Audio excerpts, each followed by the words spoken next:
T'es-tu déjà demandé pourquoi certaines personnes sont incapables de lâcher ce qui n'est plus là? Je ne parle pas de l'attachement romantique habituel, mais de ce lien invisible qui persiste quand quelqu'un s'en va sans drame, sans explication, simplement avec conscience. Carl Jung affirmait que ce qui n'est pas rendu conscient se manifeste comme destin, et bien souvent ce destin prend la forme d'un silence qui transforme. Imagine ceci. Un homme habitué à contrôler ses émotions. Il croit diriger le rythme, maîtriser le jeu affectif. Mais un jour, sans avertissement, sans reproche, sans larmes, elle cesse de répondre. Il n'y a pas de blocage, pas de cri, pas de drame, juste du silence. Un silence mature, presque sacré. Un vide plein de présence. Au début, il ne ressent rien, ou du moins, il le croit. Son ego lui murmure. Elle joue un jeu, elle reviendra, elles reviennent toujours. Car dans son esprit, les relations suivent un scénario bien connu. Mais ce scénario est désormais brisé. La femme n'agit pas par rancune, elle incarne une nouvelle version d'elle-même. Une femme qui ne court plus, ne poursuit plus, ne se justifie plus. Et c'est là que commence le vrai conflit, car l'inconscient masculin, comme le disait Jung, répond d'abord au symbole, non à la logique. Et le symbole de cette femme n'est plus celui de celle qui attend, mais celui de celle qui a choisi de partir avec dignité. Il ne le comprend pas encore, mais quelque chose commence à remuer en lui. Un écho, un vide, une question non formulée. Les jours passent. Il continue sa vie, ou du moins essaie.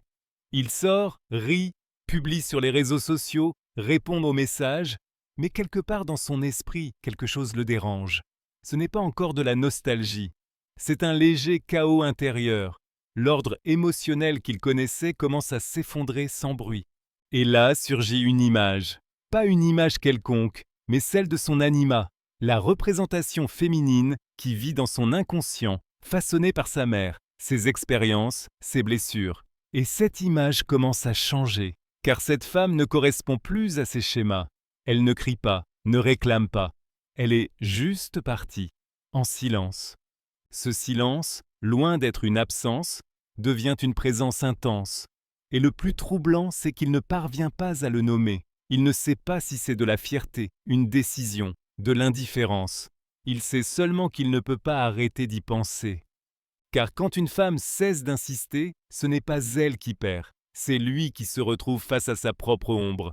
Et maintenant je te pose la question avec honnêteté, as-tu déjà choisi le silence comme forme d'amour-propre et vu comment cela a tout changé autour de toi? Si cela t'est arrivé, raconte-le en commentaire. Peut-être que ton expérience donnera de la force à une autre femme qui a besoin aujourd'hui d'apprendre à s'écouter. Le 6e signe n'est pas visible aux yeux, mais il se ressent dans le corps. Il commence à perdre le contrôle émotionnel. Il ne pleurera pas forcément, ne te déclarera pas son amour, mais il commence à rompre avec son propre scénario, celui qui le maintenait ferme, sûr de lui, froid. Il commence à échouer dans sa propre stratégie émotionnelle. Il ne répond plus aussi vite. Il n'agit plus avec la même assurance. Il est déconcentré, irritable, il perd le fil. Jung disait que lorsque l'inconscient s'active, il le fait à travers des symptômes. Et la perte de contrôle émotionnel en est un, car ce qu'il ne veut pas ressentir s'exprime quand même, à travers le corps, l'humeur, le sommeil, l'appétit.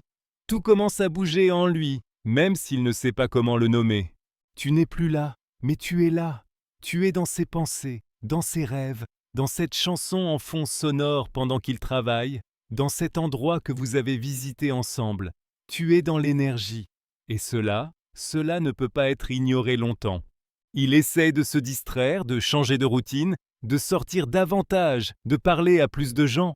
Mais une part de lui ne parvient plus à profiter de ce qui, avant, lui servait à fuir. Car maintenant, la fuite aussi semble vide. C'est cela, le 6e signe. Quand l'homme perd la capacité d'anesthésier sa propre douleur et commence à ressentir, sans pouvoir l'éviter. Et toi, de ton côté, tu ne fais rien. Tu n'écris pas, tu ne le cherches pas, tu ne réclames rien. Et ce non-agir le désarme plus que n'importe quelle confrontation. Parce qu'il a toujours su comment gérer un conflit, mais il ne sait pas comment affronter une renonciation silencieuse. C'est là qu'apparaît un autre symptôme, l'auto-justification. Il commence à se raconter des histoires, à se répéter mentalement que ce n'était pas si grave, qu'elle aussi avait ses torts, que c'était mieux ainsi. Mais ces récits ne l'apaisent plus, au contraire, ils le mettent à nu. Car plus il a besoin de se justifier, plus cela montre clairement qu'il ne t'a pas encore oublié. Est-ce que cela t'est déjà arrivé? As-tu senti que ton retrait l'a fait vaciller intérieurement? Partage-le, car parfois ce qu'il ne parvient pas à exprimer, toi tu l'as déjà compris en silence. Et ça, ma chère, c'est de la sagesse émotionnelle. Mais il reste encore des signes à révéler, car la profondeur de cette perte ne se manifeste pas par des mots. Elle se révèle dans ce qu'il ne sait pas gérer.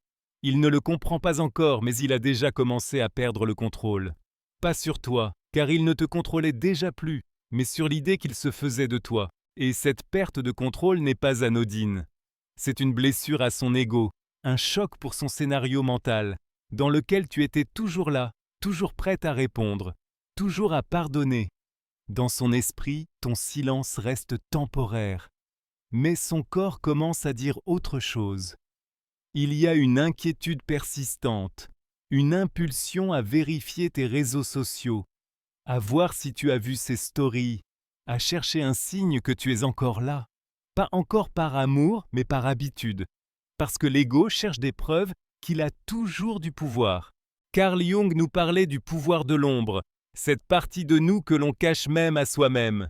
Et quand tu choisis le silence avec respect pour toi-même, sans vengeance ni manipulation, tu lui tends un miroir. Et dans ce miroir, il ne voit plus la femme qu'il adorait. Il voit quelqu'un qui n'est plus là. Et plus important encore, il se voit lui-même dans le vide que tu as laissé. Et ça le désarme. Parce qu'il n'y a plus de coupable extérieur, plus de discussion dans laquelle il pourrait s'imposer. Il n'y a que l'absence. Et l'absence, quand elle n'est pas comprise, fait encore plus mal. Il commence à se rappeler de petits détails. Ton sourire quand tu lui servais le café, ce moment où tu es restée silencieuse face à son comportement irrespectueux, ton dernier regard avant de partir. Des souvenirs qu'il ignorait autrefois, mais qui le hantent maintenant. Et là, quelque chose de crucial se produit. L'inconscient commence à travailler, non pas avec la logique, mais avec les symboles, comme le disait Jung. Il rêve de toi. Pas des rêves romantiques, mais symboliques. Il te voit de loin, il t'entend sans pouvoir t'atteindre. Et à son réveil, il ressent un mélange de vide et d'urgence. Il ne sait pas s'il veut revenir vers toi. Il sait seulement qu'il ne supporte plus de ne pas savoir s'il en est encore capable. À ce stade, le silence devient un symbole d'évolution. Ce n'est plus une pause, c'est une décision, une manifestation de ta nouvelle identité. Et cela le confronte à son incapacité à évoluer au même rythme. Car pendant que tu te transformes en une version plus consciente de toi-même, lui reste prisonnier de son inertie émotionnelle. Et maintenant, dis-moi, as-tu déjà remarqué que plus tu te valorisais dans le silence, plus on te cherchait? T'est-il déjà arrivé que quelqu'un tente de revenir uniquement lorsque tu n'étais plus disponible émotionnellement? Partage-le ici. Ton expérience pourrait ouvrir les yeux d'une autre femme qui ne comprend pas encore pleinement sa propre valeur.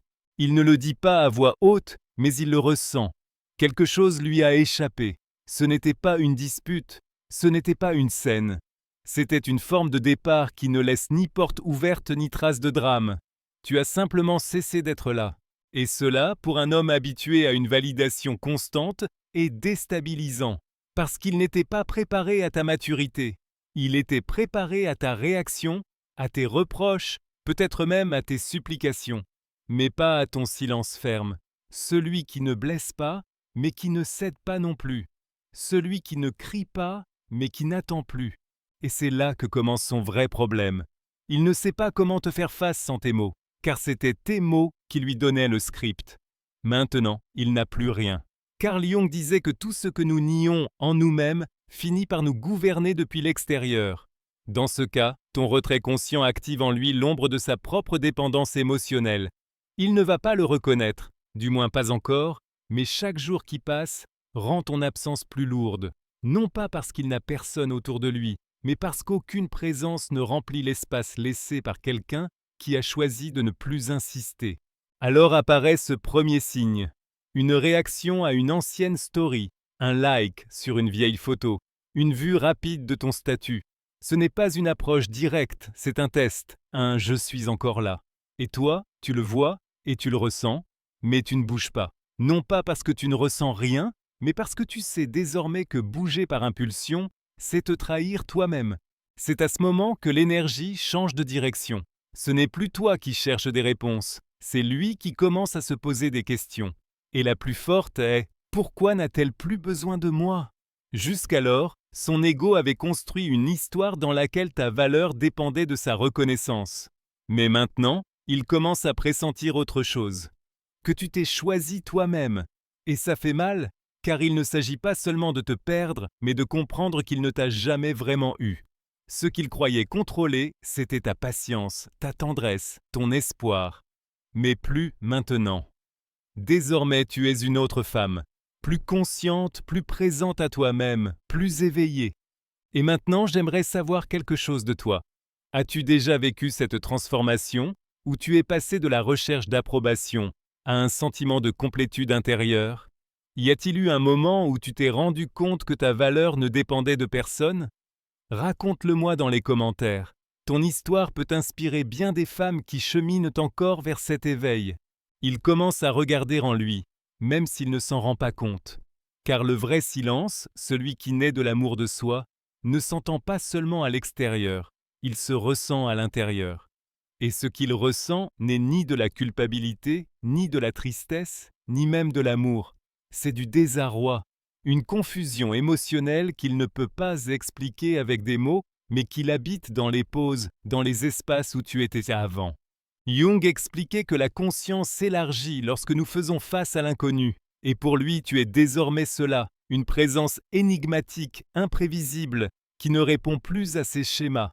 Il ne sait pas si tu es parti par fierté ou pour te guérir, et cette ambiguïté le rend fou. Car quand une femme se tait sans ressentiment, sans drame, sans volonté de manipuler, ce qui reste, c'est de l'énergie pure. Une énergie qui ne se donne plus, mais qui ne se refuse pas non plus.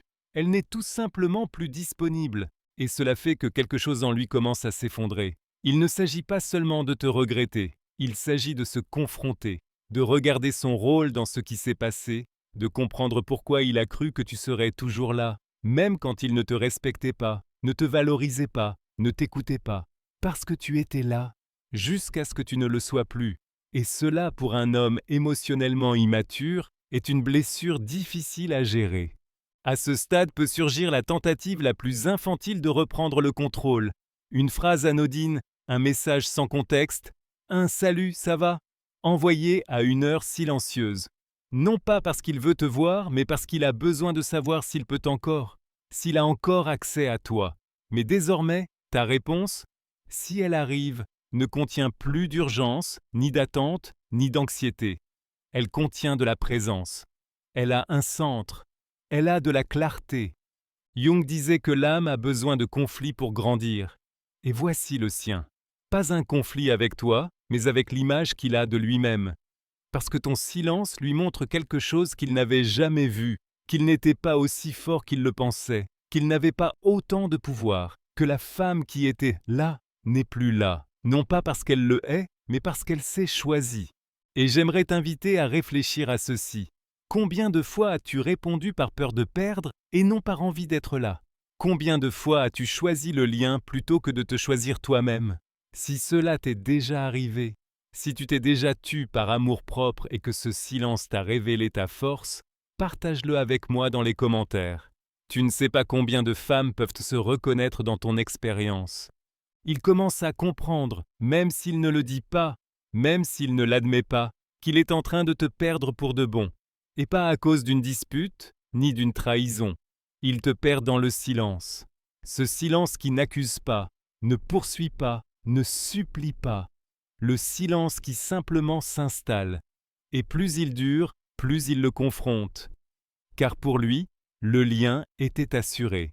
Il croyait qu'il y aurait toujours une seconde chance, une nouvelle conversation, un message au milieu de la nuit qui rouvrirait la porte. Mais désormais, Il n'y a plus de porte. Il y a un mur invisible fait d'amour de soi, de dignité, d'introspection. Et ce mur, tu ne l'as pas construit pour le punir, tu l'as construit pour te protéger. Carl Jung parlait de la nécessité d'intégrer les polarités internes, le féminin et le masculin, le conscient et l'inconscient, le désir et la raison. Et ton silence représente exactement cela, un équilibre. Tu n'es plus dans le besoin ni dans l'illusion. Tu es, ou plutôt tu n'es plus, depuis une nouvelle compréhension de toi-même, une compréhension qui ne négocie plus sa paix. Il continue d'envoyer de petits signaux, une réaction, un message bref, une allusion, mais rien de cela ne t'ébranle comme avant, car tu ne réagis plus, tu décides, et c'est là toute la différence. Avant, tu attendais. Maintenant, tu choisis.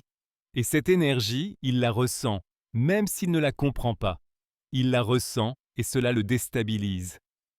Il est possible qu'il commence à partager des souvenirs, des chansons, des moments, non pas parce qu'il a tout compris, mais parce que son âme cherche à ressentir à nouveau quelque chose qui lui échappe aujourd'hui. Jung disait que les souvenirs ont une charge symbolique, et quand l'inconscient cherche du réconfort, il le fait à travers eux. Mais toi, tu sais que ce réconfort ne t'appartient plus. Tu n'es plus là pour apaiser sa culpabilité, tu es là pour te soutenir toi-même. Et alors se produit le retournement le plus profond. Tu ne crains plus qu'il ne revienne pas, parce que c'est toi qui es revenu. Revenu à toi-même, à ton axe, à ta voix intérieure. Et ce retour-là et ce miss est plus précieux que n'importe quelle réconciliation extérieure. Car désormais, même s'il revenait, cela ne suffirait pas avec de jolies paroles ou des gestes improvisés. Maintenant, tu regardes le fond, l'intention, la cohérence.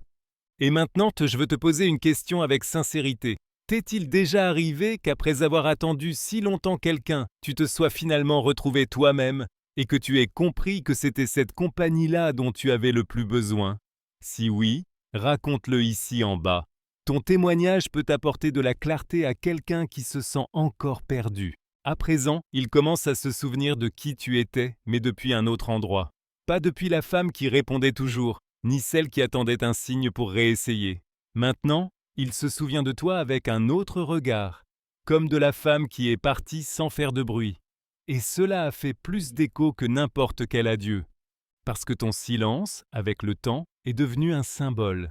Et comme le disait Carl Jung, les symboles sont les formes d'expression les plus puissantes de l'inconscient. On ne peut pas les ignorer, on ne peut pas les rationaliser. On ne peut que les ressentir. Et il te ressent, même s'il ne te voit plus. Il te ressent en écoutant cette chanson que vous partagiez autrefois. Il te ressent en regardant le coin de sa maison où tu avais l'habitude de t'asseoir. Il te ressent dans les moments de silence, quand le monde extérieur ne suffit plus à distraire l'intérieur. Et c'est là que commence enfin ce qu'il n'avait jamais fait auparavant, l'introspection. Il commence à se poser des questions. Pourquoi me manque-t-elle alors qu'elle ne disait rien? Qu'est-ce que je ressentais quand elle était là, que je ne ressens plus maintenant? Jung affirmait que la véritable croissance naît du conflit intérieur. Et toi, par ton silence, tu as déclenché ce conflit. Il peut essayer de revenir, bien sûr. Il peut revenir avec de belles paroles, des excuses bien formulées, des promesses de changement. Mais ce n'est plus ce qu'il dit que tu observes. C'est comment il le soutient. Tu n'écoutes plus pour rêver. Tu écoutes pour voir s'il y a une cohérence entre ce qu'il ressent et ce qu'il fait. Et c'est là que beaucoup de femmes tombent dans un piège émotionnel. Confondre la culpabilité avec l'amour, la nostalgie avec l'engagement. Mais toi, si tu es arrivé jusqu'ici, tu connais déjà la différence. Tu sais que l'émotion sans action n'est qu'un désir. Que celui qui t'aime vraiment ne fait pas que revenir. Il revient différent. Il revient transformé parce qu'il a compris quelque chose. Parce qu'il s'est vu dans le miroir de la relation et a choisi de changer de peau. Tu n'es pas fermé à l'amour, tu es fermé à reproduire ce qui t'a blessé. Et ce n'est pas de l'amertume, c'est de la maturité émotionnelle. Jung disait que s'individuer, c'est marcher vers la plénitude de l'âme. Et tu marches, même s'il rampe encore dans son processus. Ce n'est pas de l'arrogance, c'est de la clarté. Et je te pose la question, quelqu'un est-il déjà revenu vers toi avec de belles paroles, mais tu as su, sans pouvoir l'expliquer, que ce n'était plus le moment, que ce n'était plus ta place? As-tu déjà senti que ton amour-propre parlait plus fort que toute déclaration d'amour tardive? Si oui, écris-le ici, car ta lucidité peut éclairer une autre femme. Il ne l'admettra pas facilement, mais au fond, il le sait. Il t'a perdu. Pas parce que tu es parti, mais parce qu'il a cessé de te trouver. Car lorsqu'une femme cesse d'être disponible émotionnellement, ce n'est pas le silence qui fait mal, c'est l'indifférence sereine.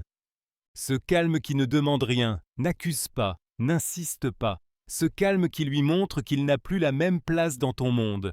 Carl Jung disait que la véritable transformation se produit lorsque nous cessons de projeter sur l'autre nos propres manques. Et c'est exactement ce qui t'est arrivé. Tu ne projettes plus, tu n'attends plus qu'il te complète. Car tu as compris que tu n'étais pas vide, tu étais simplement déconnecté de toi-même. Lui, de son côté, continue à chercher des signes. Peut-être qu'il croisera ton chemin quelque part, peut-être qu'il enverra un autre message, peut-être qu'il parlera à quelqu'un qui te connaît. Mais chaque tentative est chargée d'anxiété, pas d'amour. Car ce n'est pas qu'il te valorise plus maintenant, c'est qu'il se sent diminué sans toi. Et ça, ce n'est pas de l'amour, c'est de l'ego blessé. Mais toi, tu ne réagis plus comme avant. Non pas parce que tu t'es endurci, mais parce que tu as guéri. Et en guérissant, tu as cessé de marchander ta paix. Tu as cessé d'essayer de convaincre quelqu'un que tu valais la peine. Parce que tu as compris que celui qui ne te voit pas dans ta présence ne saura pas te valoriser dans ton absence. Et cela, même si ça fait mal, libère. Il pourra tenter une dernière carte, s'ouvrir, se montrer vulnérable, te promettre qu'il a changé, et peut-être qu'il l'a fait. Mais maintenant tu sais que le vrai changement ne se dit pas. Il se prouve, avec le temps, avec la cohérence, avec la maturité. Et en attendant, tu continues ton chemin. Pas par orgueil, mais par engagement envers toi-même. Parce qu'il y a une partie de toi qui ne veut plus jamais revenir à l'endroit où tu t'étais perdu. Cette partie de toi qui a appris à être seule sans se sentir abandonnée, qui a appris à s'écouter sans craindre le silence. Cette partie qui aujourd'hui choisit par amour et non par manque. Et maintenant, je te pose une question, avec tout le respect et la sensibilité que ce moment mérite. As-tu déjà vécu ce point de non-retour? Ce moment où tu t'es rendu compte que même si quelqu'un revenait, il ne pourrait plus toucher ce qu'il touchait autrefois en toi? Si oui, raconte-le-moi dans les commentaires. Parfois, ta parole peut être la boussole d'une autre femme qui hésite encore à avancer. Aujourd'hui, il ressent ton absence pour de vrai, mais ce n'est pas seulement l'absence d'une femme, c'est l'absence de quelque chose de plus profond. L'énergie émotionnelle que tu représentais, cette sensation de stabilité, de douceur, de soutien silencieux que tu offrais, même lorsqu'il ne le méritait pas. Et maintenant, dans ton absence, il réalise ce que tu as perdu. Et ce qu'il a perdu, lui. Mais tu n'es plus là où il t'a laissé. Tu as parcouru un chemin intérieur qu'il ne soupçonne même pas. Tu as fait face à tes blessures, à tes vides, à tes désirs les plus inconscients. Et dans ce voyage silencieux, tu t'es retrouvé, reconnu, choisi. Carl Jung disait que la solitude ne vient pas de l'absence de personnes autour de nous, mais de l'impossibilité de communiquer ce qui est significatif pour nous. Et c'est exactement ce que tu as fait en te taisant. Tu as cessé de parler pour qu'il puisse enfin ressentir ce que tu portais seul. Ton silence a été ta dernière parole, ton acte le plus fort. S'il revient maintenant, tu le regardes depuis un autre endroit, plus depuis le désir d'être aimé, mais depuis la plénitude de te savoir complète. Et cela ne signifie pas que tu ne peux plus aimer. Cela signifie que l'amour n'est plus un abandon de toi-même, mais un partage de toi. Peut-être qu'il te dira qu'il te manque, qu'il a compris maintenant, qu'il est prêt à tout faire différemment. Et tu l'écouteras, non pas parce que tu dois te protéger, mais parce que ton cœur sait maintenant se protéger tout seul. Il sait faire la différence entre des mots vides et une présence authentique. Et si tu choisis d'ouvrir une porte, ce ne sera pas par peur d'être seul. Ce sera par le choix conscient de partager ton chemin avec quelqu'un qui mérite de marcher à tes côtés. Sans jeu, sans manipulation, sans promesses creuses, avec vérité. Et si tu choisis de ne pas revenir, ce ne sera pas par rancune. Ce sera parce que tu as appris que celui qui ne te respecte pas en ta présence ne mérite pas ton retour dans sa solitude. Maintenant, j'aimerais que tu réfléchisses à ceci avec sincérité. T'est-il déjà arrivé de te retrouver tellement profondément toi-même que plus rien ni personne ne pouvait t'éloigner de ton centre? Est-ce que tu l'as déjà ressenti? Si oui, raconte-le-moi dans les commentaires. Ton témoignage pourrait être exactement ce qu'une autre femme a besoin de lire aujourd'hui. Et si ce contenu t'a touché, si à un moment tu as eu l'impression que l'on parlait de toi, pense à devenir membre de la chaîne. On y partage un contenu plus intime, plus profond, plus guérisseur. Tu peux aussi laisser un merci en commentaire si cette vidéo a résonné en toi. C'est une belle façon de dire que nous sommes connectés dans ce cheminement. Merci d'être resté jusqu'ici. Merci de t'être choisi. Et merci de montrer que le silence peut aussi être une révolution.